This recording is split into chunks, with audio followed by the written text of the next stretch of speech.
Parce que la nature veut bien nous offrir la terre et l'eau, l'homme depuis toujours l'observe, la cultive, la chasse et l'utilise.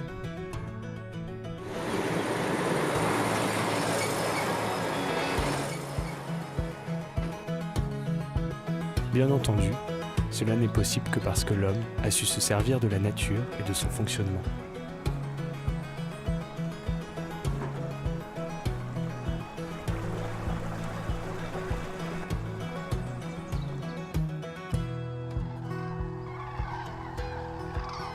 Et depuis plusieurs siècles, l'homme l'observe pour s'en inspirer.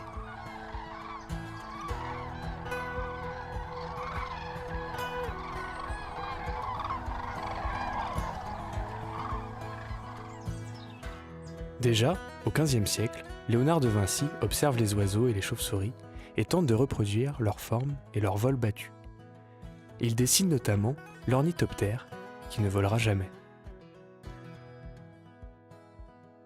4 siècles plus tard, les formes et la physique s'associent et deviennent un moyen de comprendre le monde naturel.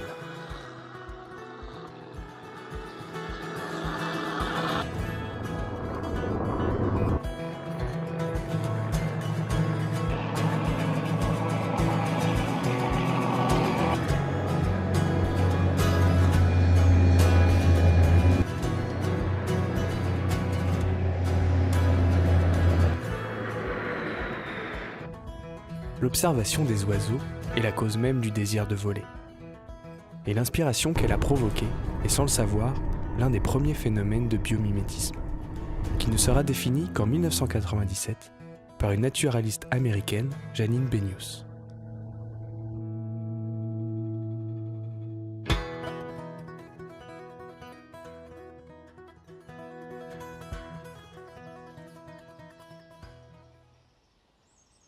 Mais il s'agit tout d'abord de regarder la nature.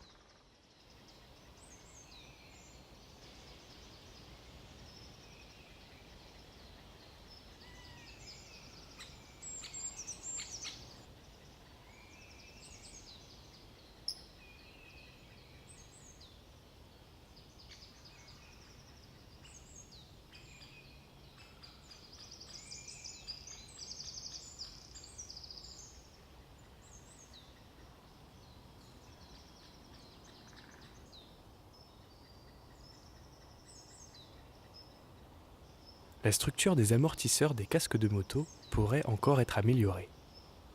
Cette idée vient de l'observation du pic-et-pêche et de la résistance de son crâne. Comme toutes les espèces de pics, il martèle pour se nourrir et tambourine pour marquer son territoire. Son os crânien est dense mais spongieux. Son bec inférieur est légèrement plus long que le supérieur. C'est lui qui amortit les chocs en se déformant. Le pic-et-pêche résiste ainsi toutes les 50 millisecondes à un impact 20 fois plus fort que ce que l'homme pourrait supporter.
Au Japon, le bec du martin-pêcheur a inspiré celui d'un TGV, le Shinkansen. Celui-ci a un bec très allongé. Il consomme moins d'énergie tout en roulant plus vite. Et à l'entrée dans un tunnel, il ne crée pas de turbulence. Le bec du martin-pêcheur est aérodynamique. Lorsqu'il pêche, il ne fait aucun remous et surprend sa proie. Et presque à chaque tentative, le martin pêcheur se repose sur sa branche, un poisson au bec. Il peut ainsi se nourrir ses petits et tenter de séduire la femelle.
La reproduction de la soie de toile d'araignée et de sa résistance à l'échelle humaine pourrait permettre de renforcer la capacité des gilets pare-balles.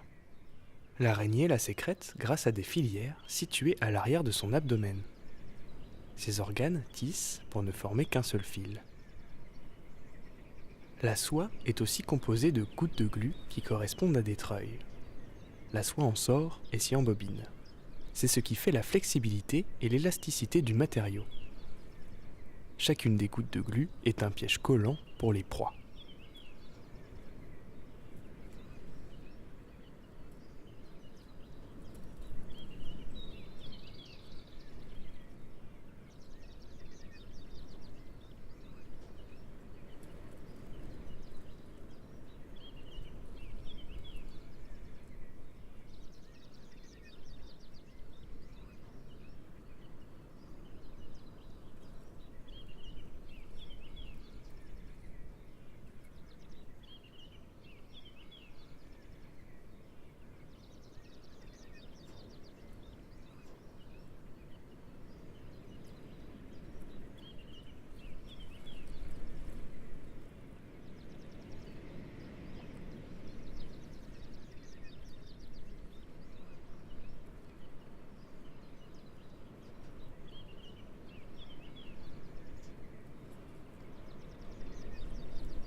Certains de nos avions sont équipés de systèmes leur permettant d'économiser de l'énergie. Le bout de leurs ailes est doté d'ailerons verticaux qui limitent la résistance à l'air. Ce système est inspiré des rapaces et notamment de la buse. Les 5 plumes les plus externes, les rémiges, se relèvent et s'écartent lorsque l'oiseau réalise un vol plané. Les frottements de l'air sont ainsi mieux répartis.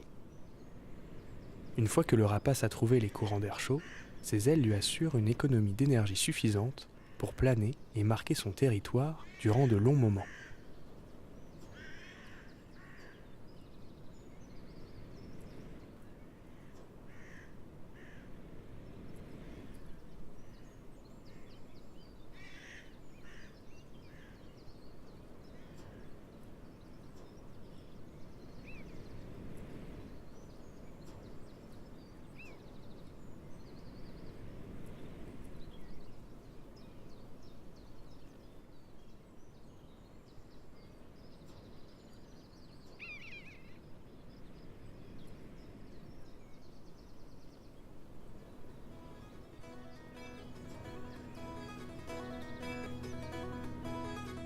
La nature utilise l'énergie solaire comme source d'énergie principale.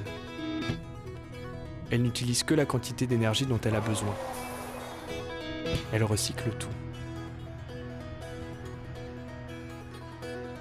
N'est-ce pas là qu'il faut puiser notre inspiration ?